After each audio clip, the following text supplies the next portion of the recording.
천하의 몹쓸 도둑년. 감히 시어미의 귀한 폐물을 훔쳐다 외간 남자에게 빼돌리려 해? 내 오늘 기필코 이 집안의 기강을 바로잡고 저 더러운 년을 쫓아내리라! 어머니, 아닙니다. 저는 폐물을 훔친 적이 없습니다. 그리고 제 방에 있던 십장생 자수가 보이지 않습니다. 그것은 서방님의 약값을 마련하기 위해 제가 3년을 바친... 입 다물지 못할까? 어디서 화영이가 혼수품으로 수놓은 귀한 자수를 내년의 것이라 우기느냐? 이 앙큼하고 발칙한 것, 감히 어디서 함부로 입을 놀리느냐? 당장 저것을 끌어내거라! 오늘은 탐욕을 위해 며느리의 재주를 빼앗고 호의호식하던 악독한 시월드가 결국 자신이 훔친 그 거짓말의 올가미에 처참하고 비참하게 파멸해가는 기막힌 이야기. 그 지독하고도 통쾌한 핏빛자수 사기극의 첫 페이지를 지금 바로 펼쳐보겠습니다. 따사롭고 평화로운 시골집이었습니다. 눈부신 햇살이 마당을 가득 채운 고즈넉한 대낮의 풍경과는 정반대로 시골집 안방마님인 조마님의 날카로운 호통소리가 화창한 허공을 무참히 찢어발기고 있었습니다. 이 군뱅이 같은 년아. 쌀 축내는 식충이로 들어왔으면 손가락이 부러지도록 배라도 짜야 할 것 아니냐. 내년이 우리 집안에 들어와서 제대로 해놓은 것이 대체 무엇이더냐. 조마님의 발길질에 채여 마당 한가운데로 고꾸라진 며느리 연희는 찢어진 치맛자락을 여미며 흙바닥에 엎드려 조용히 눈물만 삼켰습니다. 이는 일찍 부모를 여의었으나 조선 팔도에서 으뜸 간다는 자수, 장인이었던 어머니의 신들린 솜씨를 그대로 물려받은 천재적인 자수꾼이었습니다. 가난한 집안 형편 탓에 이름 없는 양반가인 조마님의 집안으로 시집을 왔지만 남편은 병약하여 자리에 누워만 있었고 시어머니 조마님과 시누이 화영의 구박은 하루가 멀다고 연희의 숨통을 조여왔습니다. 하지만 연희는 시어머니의 핍박 속에서도 밤낮 없이 바늘을 쥐었습니다.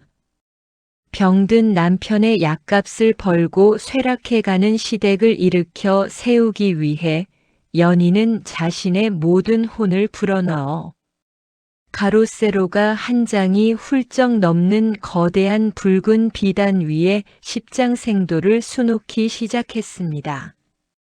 해, 산, 물, 돌, 구름, 소나무, 불로초, 거북, 학, 사슴. 영원한 생명을 상징하는 10가지 영물들이 연희의 바늘 끝을 타고 마치 살아 숨쉬듯 비단 위로 피어났습니다. 손끝이 바늘에 찔려 피가 나면 치맛자락에 대충 닦아내고 등잔불에 눈이 짓무르도록 꼬박 3년을 매달린 피땀의 결정체. 마침내 마지막 학의 눈동자에 검은 명주실을 꿰어 넣던 날 완성된 십장생 자수는 감히 인간의 솜씨라 믿을 수 없을 만큼 오색 찬란하고도 압도적인 기품을 뿜어내고 있었습니다. 연희는 부르튼 손을 모아 쥐고 환하게 웃었습니다.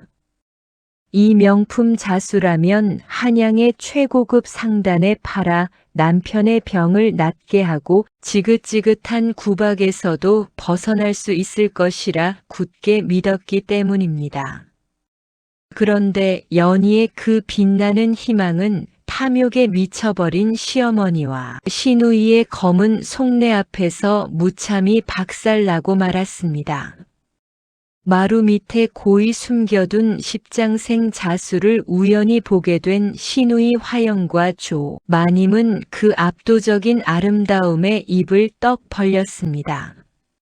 화영은 한양에서 제일가는 권세가인 김대감댁의 둘째 아들과 혼담이 오가고 있었는데 깐깐하기로 소문난 김대감댁 안방마님이 며느리 감의 솜씨를 보겠다며 직접 수놓은 자수품을 가져오라 엄명을 내린 상태였지요. 바늘귀 한 번 제대로 꿰어본 적 없는 게으른 화영에게 연희가 3년을 바쳐 완성한 그 십장생 자수는 하늘이 내린 완벽한 동아줄이자 먹잇감이었습니다. 어머니, 저것입니다. 저 십장생 자수를 제가 수놓은 것이라 하고 대감댁에 바치면 당장 안방마님의 마음을 사로잡아 떵떵거리는 정경 부인이 될 수 있습니다. 화영의 그 간악한 속삭임에 조마님의 두 눈이 독사처럼 번들거렸습니다. 그래, 내 딸이 대감댁 며느리가 될 수만 있다면 저깟 천한 며느리년의 자수 따위가 대수겠느냐. 당장 저것을 빼돌리고 전연의 입을 영원히 막아버릴 궁리를 하자꾸나. 그리고 며칠 뒤 볕이 따가울 정도로 화창하고 맑게 갠 대낮. 평화롭던 시골집 마당에 무시무시한 장정들이 들이닥쳤습니다. 병든 남편의 약을 다리던 연희는 머리채를 잡힌 채 마당으로 질질 끌려 나왔습니다. 이 천하의 몹쓸 도둑년, 감히 시어미의 귀한 폐물을 훔쳐다 외간 남자에게 빼돌리려 해. 내 오늘 기필코 이 집안의 기강을 바로잡고 저 더러운 년을 쫓아내리라.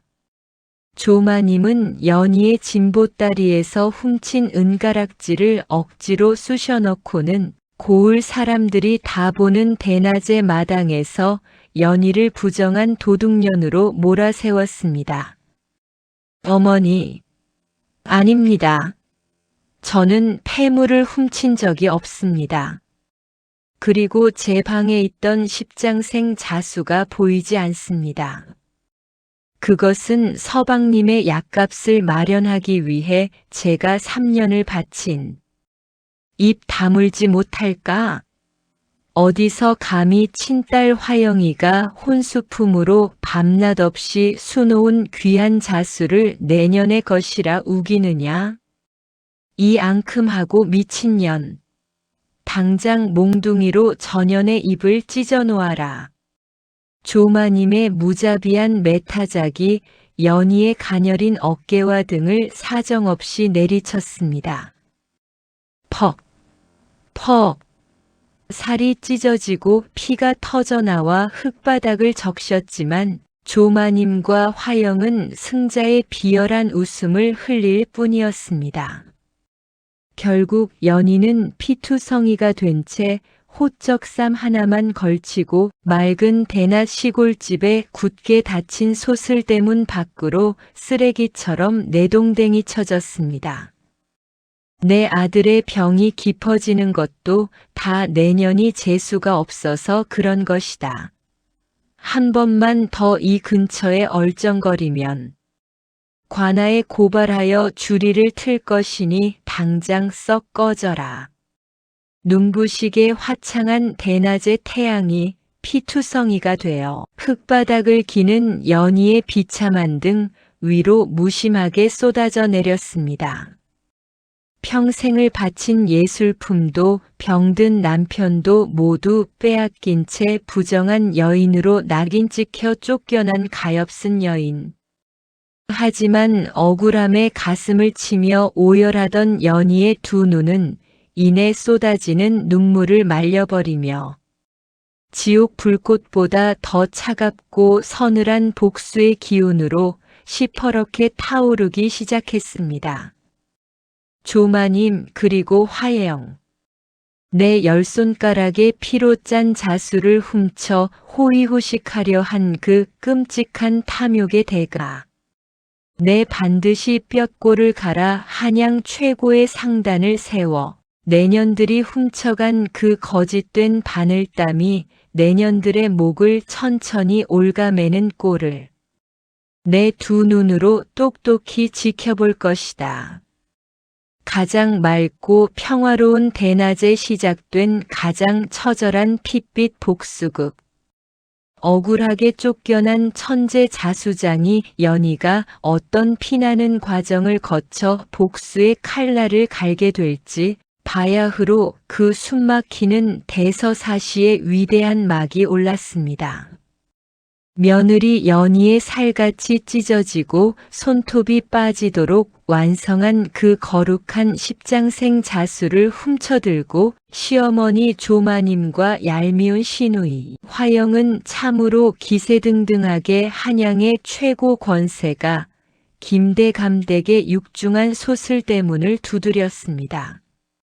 대감마님, 안방마님, 저희 화영이가 시부모님 무병장수하시라며 장장 3년을 밤낮 없이 매달려 직접 수놓은 십장생도이옵니다.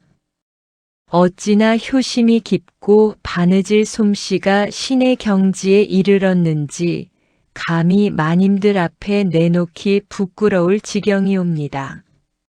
조마님의 그 능구렁이 같은 아부에 김대감댁 안방마님은 반신반의하며 비단보를 풀어 헤쳤습니다. 그리고 그 순간 대청마루에 있던 모든 사람들의 입에서 와 하는 경악에 가까운 탄성이 터져 나왔습니다. 금방이라도 비단을 박차고 날아오를 듯한 학의 날갯짓, 살아 숨 쉬는 듯한 거북의 등껍질 영롱하게 빛나는 불로초의 붉은빛. 한양 최고라는 자수장들을 수십 명이나 불러다 부려본 대감댁 마님의 눈에도 이토록 기품 있고 압도적인 자수는 평생 처음 보는 완벽한 걸작이었습니다. 세상에, 이 어린 규수의 손끝에서 어찌 이런 신들린 작품이 나왔단 말이냐. 외모만 고운 줄 알았더니 심성과 재주가 감히 조선 팔도를 통틀어 제일이로구나. 바늘에 실 한 번 꿰어본 적 없는 곰팡이 같은 제 손을 등 뒤로 꽉 감춘 채 화영은 얼굴을 붉히며 다소곳하게 거짓 미소를 지었습니다. 과찬이시옵니다, 어머니. 그저 아버님, 어머님의 만수무강을 비는 소녀의 얕은 정성일 뿐이옵니다. 그 요망한 새치혀와 훔친 자수 덕분에 화영은 며칠 뒤 호화로운 혼수와 함께 금가마를 타고 김대감댁의 둘째 며느리로 화려하게 입성했습니다. 조마님 역시 사돈댁에서 쏟아지는 엄청난 재물과 권세를 등에 업고 으리으리한 기와집을 새로 지으며 세상 무서울 것 없이 호의호식하기 시작했습니다. 그들의 눈에 억울하게 두들겨 맞고 쫓겨난 연희의 존재는 이미 길가의 버러지처럼 잊힌 지 오래였습니다. 하지만 그들이 거짓된 승리에 취해 비단옷을 휘감고 춤을 추던 그 시각, 피투성이가 된 채 화창한 뙤약볕이 내리쬐는 흙바닥으로 쫓겨났던 연희는 발바닥이 다 부르트고 찢어지도록 산을 넘고 물을 건너 낯선 한양의 저잣거리로 흘러들어왔습니다.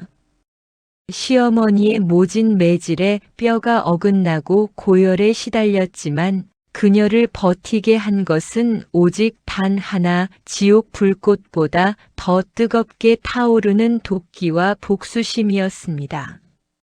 내 피땀을 훔쳐 호의호식하는 저 악귀 같은 것들.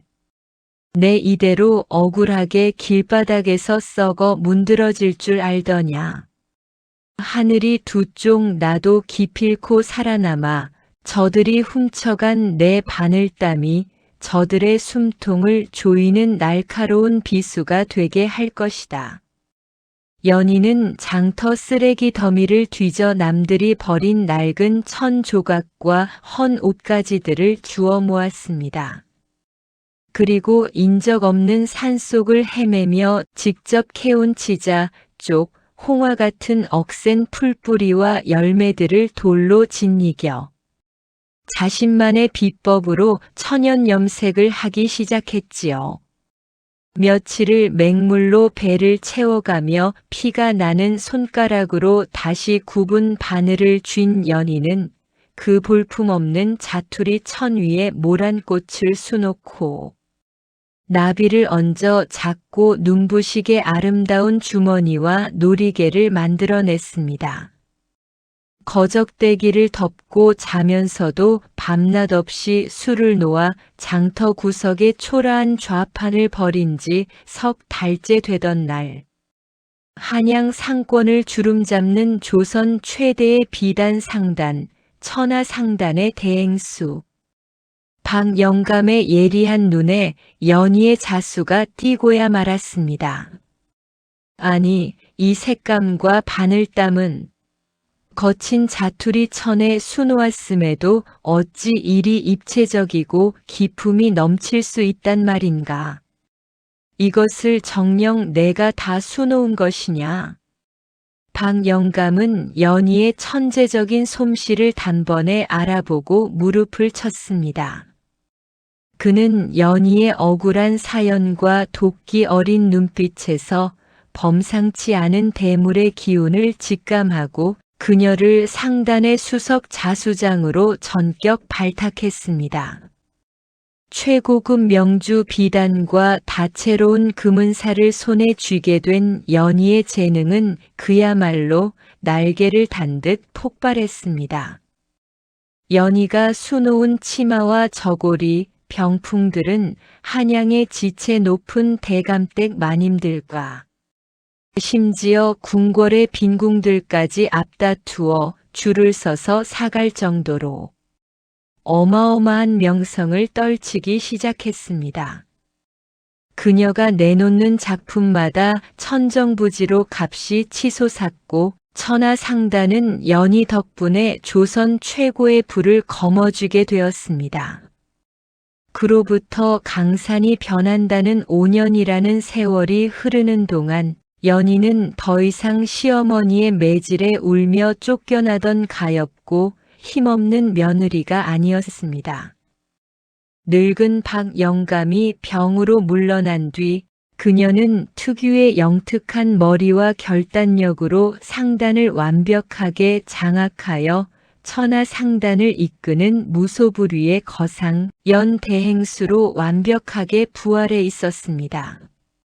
눈부신 비단옷을 입고 수십 명의 상단 호위무사들을 거느린 채 가마에 오르는 연희의 차가운 눈빛은 5년 전 자신을 짓밟았던 조마님의 시골집과 화영이 떵떵거리며 살고 있는 김대감댁을 향해 서늘하게 정조준되어 있었습니다. 반면 훔친 자수로 5년간 거짓된 행복을 누리며 김대감댁 안방을 차지하려던 시누이 화영의 화려한 성에도 서서히 끔찍한 파멸의 균열이 가기 시작했습니다. 시아버지인 김대감의 칠순 잔치가 다가오자 시어머니가 가문 친척들이 모두 모인 대청마루에서 며느리 화영을 콕 집어 불러 세운 것입니다. 둘째야, 내가 시집 올 때 가져온 그 십장생 자수 덕에 우리 가문의 위상이 참으로 드높아졌다. 이번 아버님 칠순에는 내 그 신들린 솜씨를 다시 발휘하여 시아버님이 당일 입으실 무병장수 기원 만수무강 금박 자수 두루마기를 지어 올리거라. 친척들이 모두 내 솜씨를 보려 눈이 빠지게 기다리고 있느니라. 그 청천벽력 같은 지시에 바늘귀 하나 꿰지 못하는 화영의 얼굴은 단숨에 흑빛으로 질리며 사시나무 떨듯 떨리기 시작했습니다. 어머니, 그것이 제 손목이 요새 영 시원찮아서 변명을 해보려 어색하게 웃음을 지었지만 시어머니의 깐깐한 엄명은 단호했습니다. 남의 재주를 훔쳐 대감댁 며느리가 된 화영. 그녀의 뻔뻔한 거짓말이 낳은 거대한 시한폭탄의 심지에 마침내 시뻘건 불이 붙는 순간이었습니다. 살기 위해 발버둥 칠수록 스스로 제 목을 조르게 될 덫이 눈부시게 화창한 대낮의 한양 한복판에서 서서히 그 잔혹한 입을 벌리고 있었습니다. 아약! 아악! 대체 이 망할 놈의 바늘은 왜 자꾸 내 손가락만 찌르는 것이야? 화창한 대낮 한양에서 제일 까는 권세가 김대감댁의 화려한 별당 안. 최고급 명주실과 호화로운 비단이 방바닥에 쓰레기처럼 널브러져 있고 화영은 바늘에 찔려 피투성이가 된 제 손가락을 부여잡고 악을 쓰고 있었습니다. 시어머니의 엄명으로 칠순 잔치에 입으실 만수무강 금박 자수 두루마기를 짓기 위해 핑계를 대고 방 안에 틀어박힌 지 꼬박 나흘째. 하지만 5년 전 연희가 한 땀 한 땀 수놓았던 그 신들린 솜씨는커녕 바늘귀조차 제대로 꿰지 못하는 화영이 억지로 꿰어놓은 바늘땀은 마치 지렁이가 비단 위를 기어간 듯 엉망진창에 쭈글쭈글하기 짝이 없었습니다. 수천 양을 호가하는 최고급 붉은 비단은 이미 화영의 핏자국과 삐뚤빼뚤한 엉터리 바느질로 누더기처럼 변해 있었습니다. 이러다간 끝장이야. 가짜 며느리인 것이 들통나는 날엔 그 서슬퍼런 시아버님 성정에 나는 당장 소박을 맞고 멍석마리를 당해 대문 밖으로 내동댕이 쳐질 것이 뻔한데 공포에 질린 화영은 결국 덜덜 떨리는 손으로 붓을 들어 친정 어머니인 조마님에게 살려달라는 피눈물 섞인 밀서를 써서 신뢰하는 몸종을 통해 은밀히 빼돌렸습니다. 한편 연희의 자수를 팔아치운 돈으로 지은 으리으리한 시골 기와집에서 비단옷을 입고 소리꾼들을 불러 모아 낮술을 즐기던 조마님은 딸 화영의 다급한 밀서를 받아들고는 그 자리에서 까무러칠 뻔했습니다. 어머니 살려주셔요. 시댁에서 시아버님의 칠순 잔치복을 제 손으로 직접 지어 올리라 엄명을 내렸습니다. 이대로 가다간 제가 수놓은 십장생 자수가 가짜라는 것이 만천하에 들통나고 맙니다. 아이고 이를 어쩌면 좋단 말이냐. 그 무시무시한 김대감댁의 십장생 자수 사기 혼인극이 들통나는 날엔 내 딸 화영이는 물론이고 우리 집안 전체가 관아에 끌려가 목이 잘릴 대역죄가 아니더냐. 조마님은 사시나무 떨듯 떨며 그날 밤 한숨도 이루지 못했습니다. 어떻게든 살 방도를 찾아야 했습니다. 바늘귀도 못 꿰는 딸을 대신해 한양에서 제일 까는 명품 자수옷을 몰래 거액을 주고 사들여 딸이 직접 수놓은 것처럼 시댁에 바치게 할 심산이었습니다.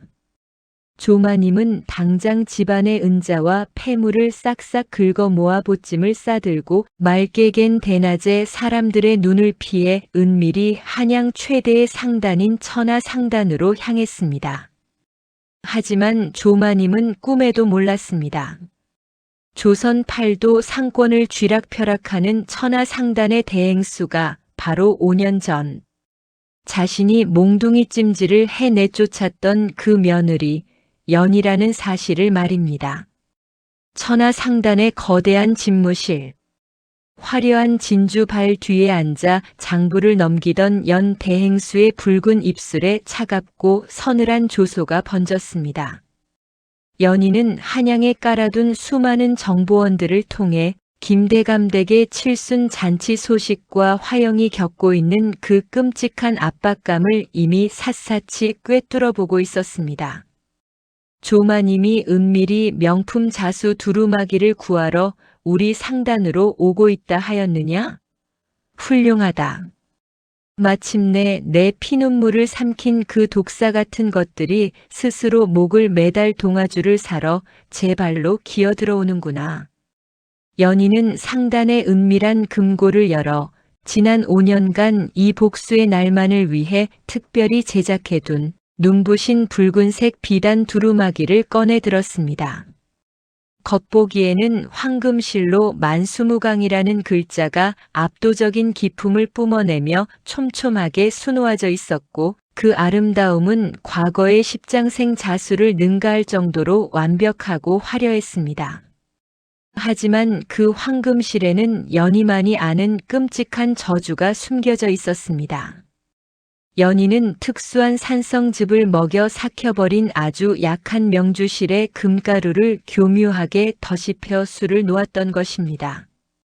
이 실은 눈으로 보기에는 화려하고 튼튼해 보이지만 사람의 체온이 닿아 약간의 땀이 배어들고 조금만 강하게 움직이게 되면 바늘땀이 순식간에 툭툭 터져나가며 비단 전체가 허물 벗겨지듯 갈기갈기 찢어지도록 설계된 그야말로 시한폭탄 같은 거짓된 옷이었습니다.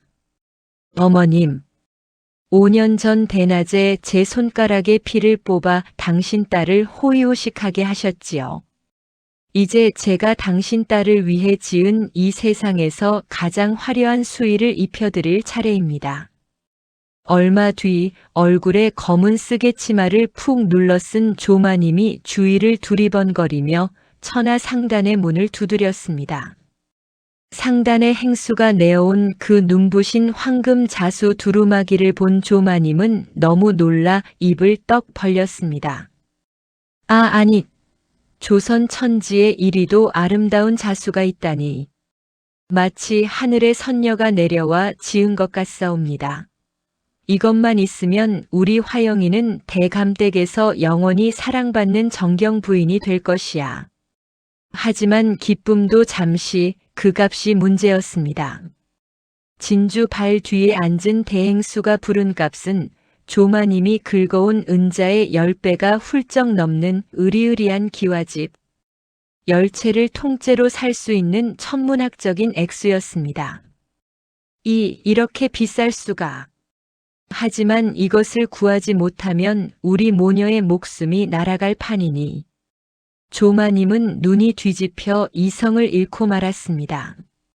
딸의 목숨과 자신의 호화로운 생활을 지켜야 한다는 강박에 사로잡힌 그녀는 그 자리에서 상단을 뛰쳐나갔습니다.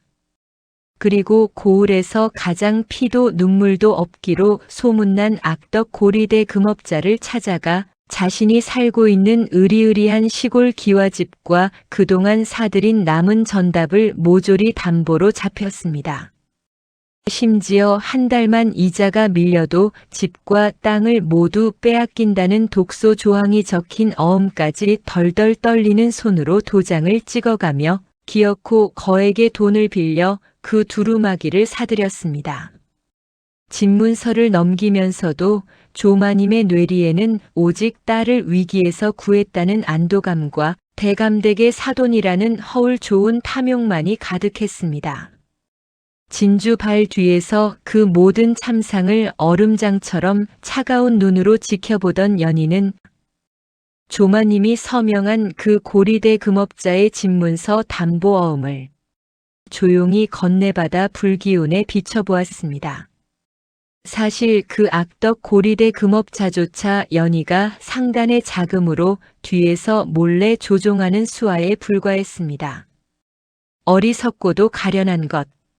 내년이 방금 서명한 그 문서는 내년에 목숨줄을 끊고 뼈와 살을 발라낼 끔찍한 노비 문서인 줄도 모르고 그날 밤 조마님은 은밀히 화영의 별당을 찾아가 피 같은 빚을 내어 사온 그 화려한 두루마기를 건네주었습니다.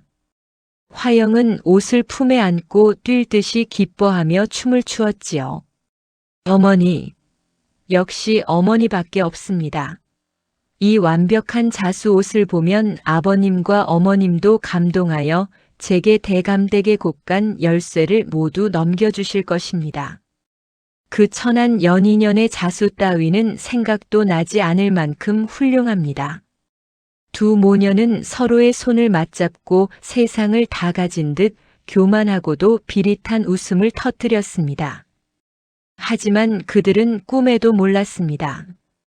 자신들이 기와집을 통째로 날려가며 거액의 빚을 내어 사온 그 눈부신 옷이 김대감의 칠순 잔칫날 대청마루 한가운데서 그들 가문의 숨통을 잔인하게 끊어버릴 무시무시한 사신의 올감이라는 사실을 말입니다.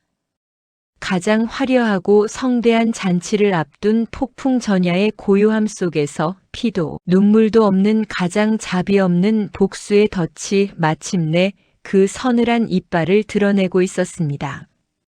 드디어 한양에서 제일 가는 권세가 김대감의 칠순 잔칫날이 밝았습니다. 대감댁의 넓은 앞마당과 대청마루는 정계의 고관대작들과 한양의 내로라 하는 부호들로 발 디딜 틈 없이 가득 찼습니다. 상다리가 휘어질 듯한 산의 진미가 탑처럼 쌓여 있었고 오색 찬란한 비단옷을 입은 기생들의 청아한 가락이 잔치의 흥을 한껏 돋우고 있었습니다. 오늘의 주인공인 김대감은 만면에 거만한 웃음을 띠고 상석에 앉아 하객들이 바치는 진귀한 산호초와 황금 두꺼비 같은 진상품들을 흡족하게 내려다보고 있었습니다. 그리고 화려한 잔치의 절정, 며느리들의 축하 예물이 올려지는 순서가 다가왔습니다. 첫째 며느리가 천금을 주고 구한 천년 묵은 산삼을 바친 데 이어 마침내 둘째 며느리 화영이 꼿꼿하게 고개를 들고 대청마루 한가운데로 나섰습니다. 화영의 뒤를 따르는 몸종들의 손에는 조마님이 천하상단에서 거액의 빚을 내어 사온 그 눈부신 붉은 비단 두루마기가 은쟁반 위에 고이 받쳐져 있었습니다. 아버님, 소녀가 아버님의 무병장수를 기원하며 지난 석 달간 식음을 전폐하고 밤낮 없이 한 땀 한 땀 수놓은 만수무강 금박 자수 두루마기이옵니다. 제 손가락이 짓무르도록 아버님을 생각하며 지은 옷이오니 부디 이 천한 며느리의 정성을 가상히 여겨 거두어 주시옵소서. 화영이 눈물까지 글썽이며 그 요망한 새치 혀를 뱀처럼 놀리자 하객들은 과연 소문난 효부로다 하며 찬사를 보냈습니다. 화영이 조심스럽게 비단볼을 걷어내자 붉은 비단 위에서 눈부시게 빛나는 황금빛 자수에 장내의 모든 고관대작들이 호호하며 경악에 가까운 탄성을 터뜨렸습니다. 김대감 역시 크게 기뻐하며 수염을 쓰다듬고 호탕하게 웃었습니다. 오냐?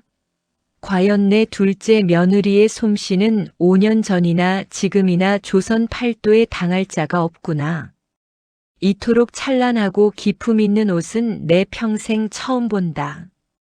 내 당장 내가 지어준 이 귀한 옷을 입고 하객들 앞에 서서 축배를 들 것이다.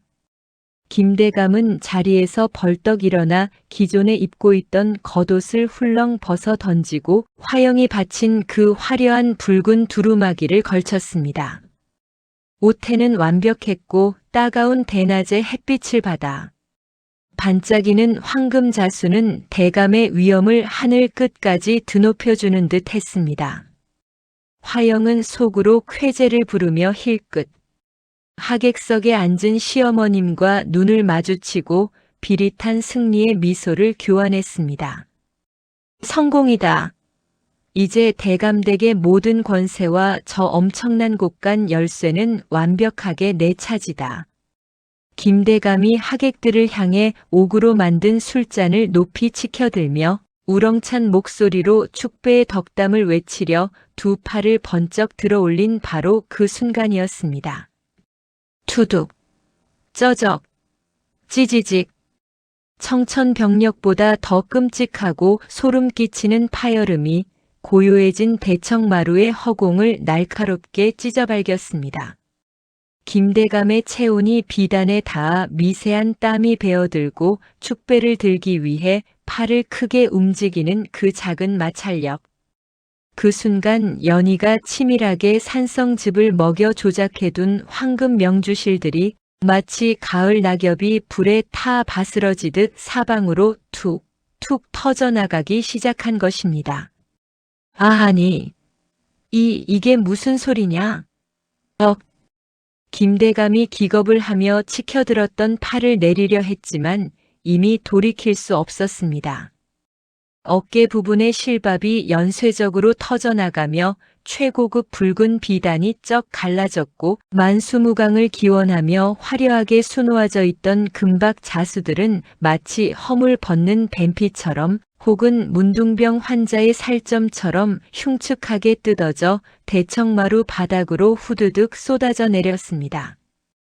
순식간이었습니다. 조선 최고 권세가의 칠순 잔치복이 장터의 거지 동냥아치들이 입는 누더기보다 못한 처참한 넝마 쪼가리로 변해버린 것입니다. 옷 한가운데가 쩍 갈라져 김대감의 맨살과 속적삼이 하객들 앞에 고스란히 드러나고 말았습니다. 잔치마당은 찬물을 끼얹은 듯 섬뜩하고 차가운 정적에 휩싸였습니다. 고관대작들은 경악하여 들고 있던 술잔을 떨어뜨렸고 수치심과 모멸감에 얼굴이 불그락푸르락해진 김대감은 분노로 온몸을 부들부들 떨며 제자리에 얼어붙고 말았습니다. 이 요망한 년, 내년이 감히 시에 비해 거룩한 칠순 잔치에 이따위 저주받은 넝마 쪼가리를 지어 바친단 말이냐? 나를 만천하의 웃음거리로 만들 작정이냐? 아버님. 아닙니다. 그럴 리가 없습니다. 어제까지만 해도 멀쩡하던 옷이. 어찌. 화영은 사색이 되어 털썩 바닥에 엎드려 싹싹 빌었습니다. 머릿속이 하얘지고 숨이 턱 막혀왔습니다. 그때 눈이 뒤집힌 김대감댁 안방마님이 달려들어 화영의 뺨을 사정없이 후려쳤습니다. 짝 하는 마찰음과 함께 화영의 입술이 터져 붉은 피가 흘러내렸습니다. 이 독한 년, 어디서 얄팍한 속임수를 쓰느냐? 바닥에 떨어진 이 뜯어진 실밥을 보아라. 바늘로 천을 뚫고 꿰맨 자국은 온데간데 없고 약해 빠진 실에 풀칠을 하여 대충 금가루를 붙여놓은 싸구려 가짜 옷이 아니더냐? 바늘귀 한 번 제대로 통과한 적 없는 이따위 허접한 사기극을 감히 누구 앞에서 벌여? 안방마님의 불호령에 화영은 사시나무 떨듯 떨며 입만 뻐끔거릴 뿐 아무런 변명도 하지 못했습니다. 바로 그때 잔치판을 완전히 끝장내는 결정적인 폭탄이 대문 밖에서 터졌습니다. 웅성거리는 소리와 함께 험상궂게 생긴 수십 명의 장정들이 몽둥이를 들고 들이닥친 것입니다. 그들은 천하상단의 연 대행수가 은밀히 조종하는 악덕 고리대 금업자의 수하들이었습니다. 김대감마님, 잔칫날 소란을 피워 참으로 송구하오나 대개 사돈이신 조마님이 우리에게 시골 기와집과 전답을 몽땅 담보로 잡히고 엄청난 은자를 빌려가셔놓고는 기한 내에 이자를 갚지 않아 집을 압류하러 왔습니다요.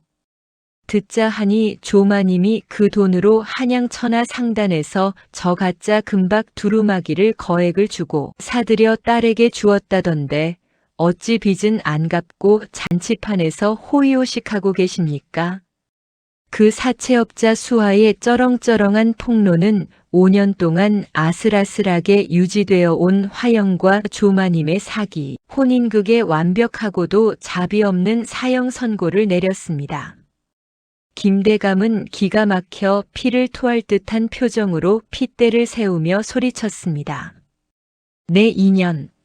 바느질조차 할 줄 몰라 어미가 빚을 내어 남의 옷을 사다 바치게 하고 그것을 내가 지었다고 능멸을 해?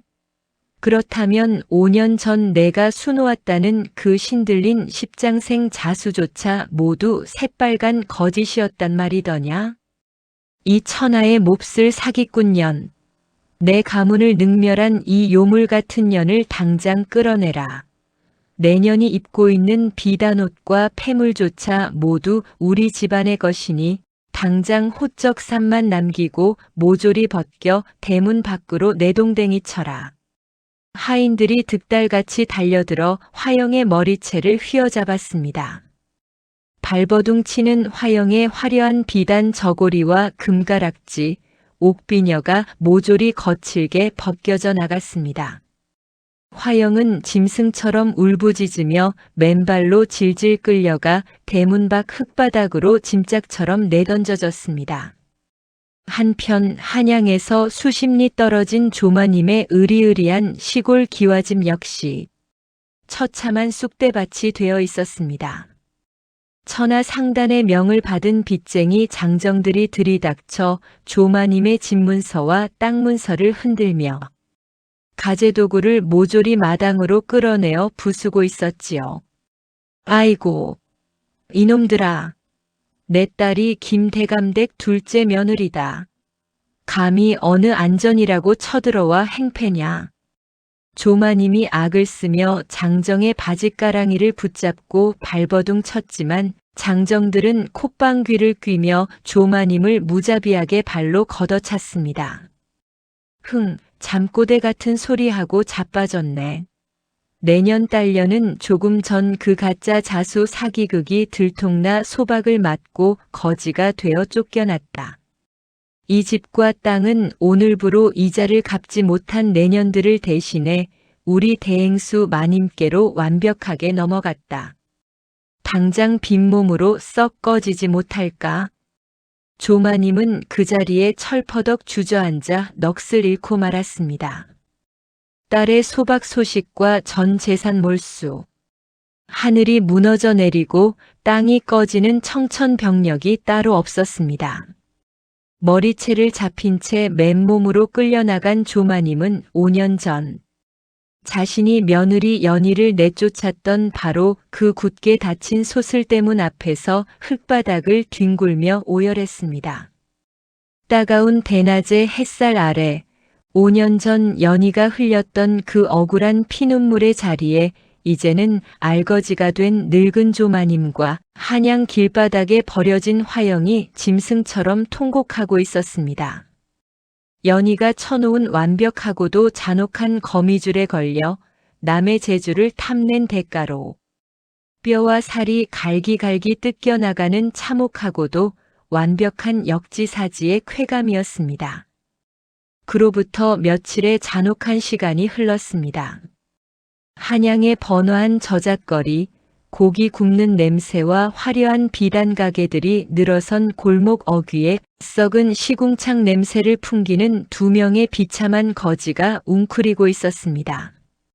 산발한 머리에 뗏물이 줄줄 흐르는 얼굴, 며칠을 굶어 피골이 상접한 몰골의 2 여인은 다름 아닌 조마님과 화영이었습니다.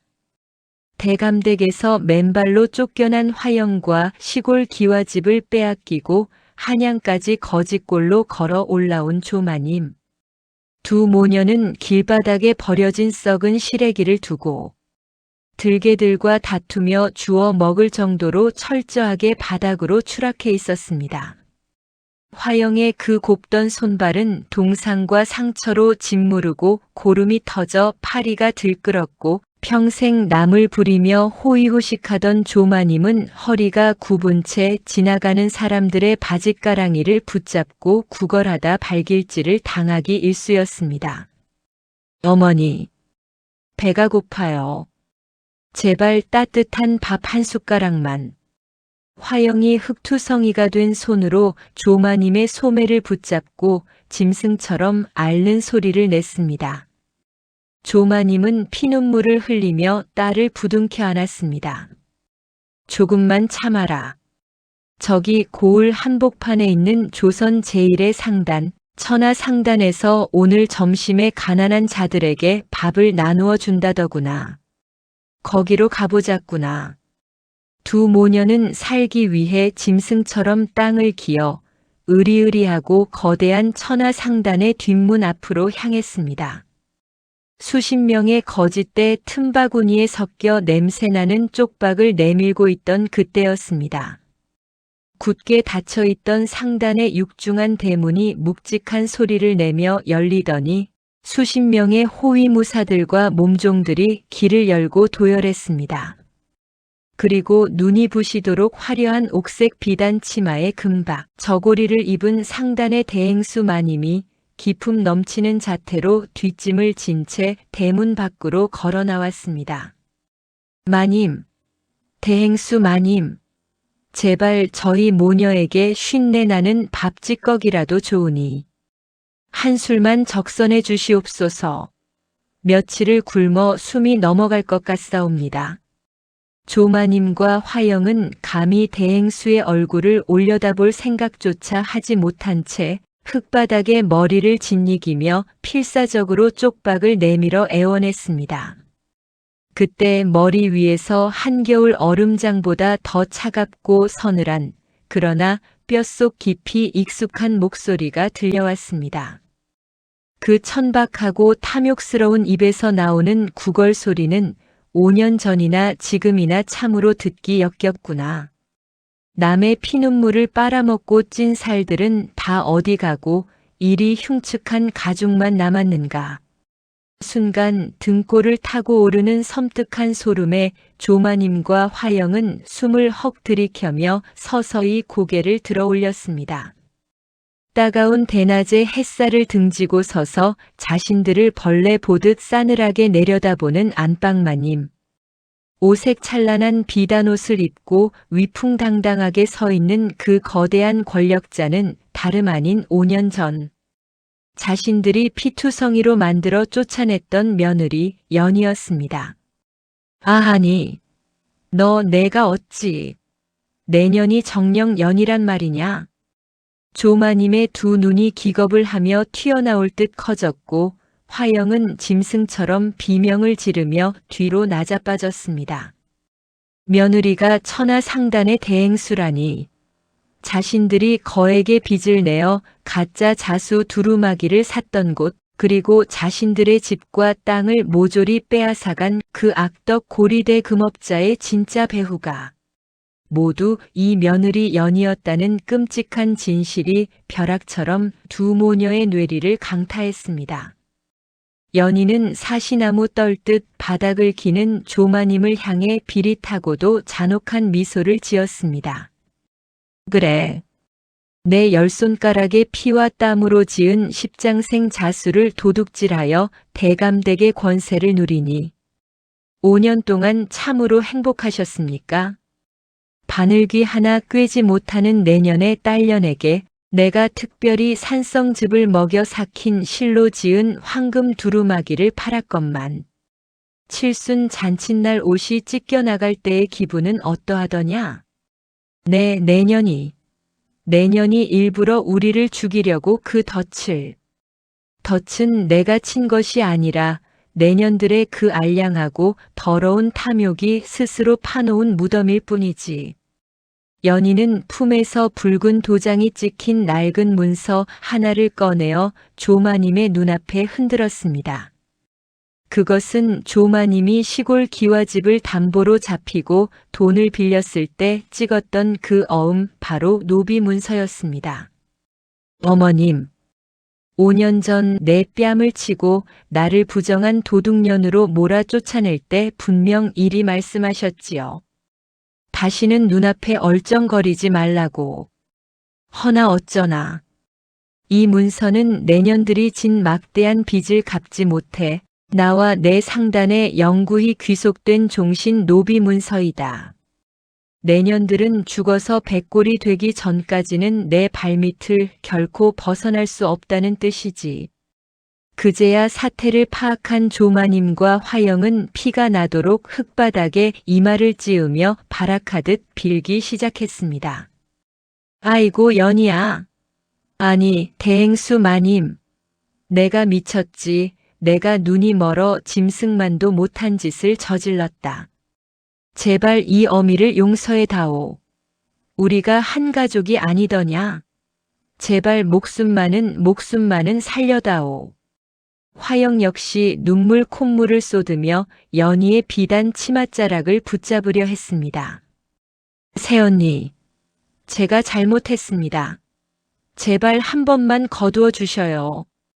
하지만 연희는 구역질이 난다는 듯 차갑게 치맛자락을 털어내며 물러섰습니다. 어딜 감히 그 더러운 입에 가족을 담느냐. 여봐라. 당장 이 천한 노비년들을 상단 가장 깊고 어두운 지하 공방으로 끌고 가라. 죽는 그날까지 억세고 거친 삼배시를 맨손으로 뽑게 할 것이며 밥은 하루에 한 끼 쉰내 나는 찌꺼기만 주어라.